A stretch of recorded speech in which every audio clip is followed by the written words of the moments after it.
Yeah, my name is Matt Reed, and I own Bee Thinking along with my wife. We're a beekeeping supplier, and then we started up Mead Market in early, I think it was last year, 2013. Mead Market is the mead arm of our business. So I think we're the only beekeeping supplier that also has a mead bottle shop inside.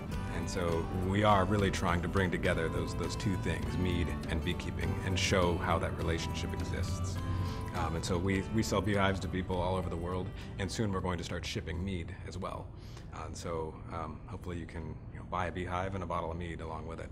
Yeah, local beekeeping in Portland is huge. It's growing rapidly since 2006, since the bee losses became well known in the media, the colony collapse disorder. People have wanted to do their part. They want to get involved in either planting for these pollinators or starting beehives of their own.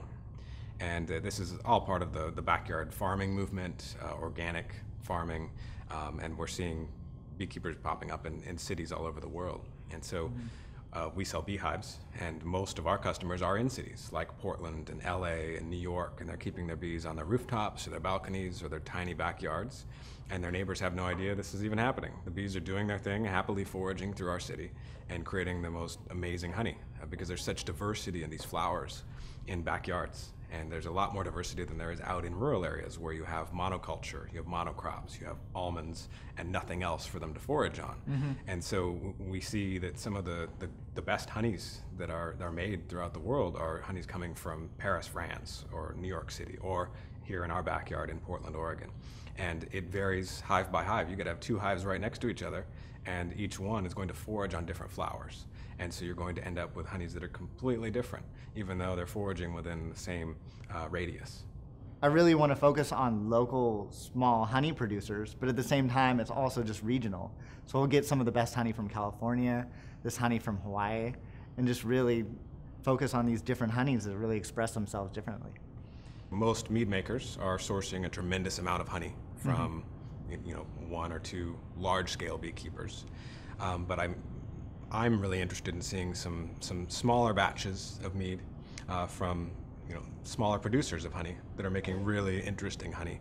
And so I think we started selling mead in addition to beehives because so many of our customers were starting with mead or expanding their mead making operations, and again they wanted to trust their honey source.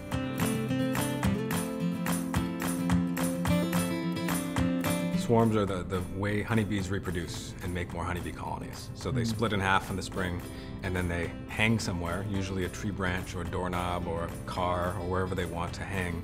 And this is the time when the homeowner or the car owner or whoever it is calls us, freaking out usually, and they let us know that they've got a big clump of bees hanging here and they need help.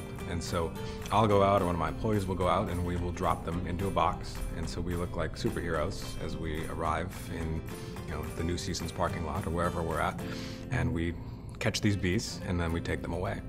But oftentimes the bees will land in someone's backyard and it will inspire them to start their own hive. It's almost like the honeybees chose their beekeeper. And so they'll land on their tree branch and these people will see it. And yesterday they would have no idea that the next day they would be starting their first beehive. And so they'll call us up and I'll walk them over the phone how to catch these bees. And I'll have them drop them into a cardboard box or whatever other container they have, and then they'll run over here, pick up a beehive, and go home and put their bees into their new hive. And this as the start of a new beekeeper and a beekeeper and bee relationship because the bees chose to land there.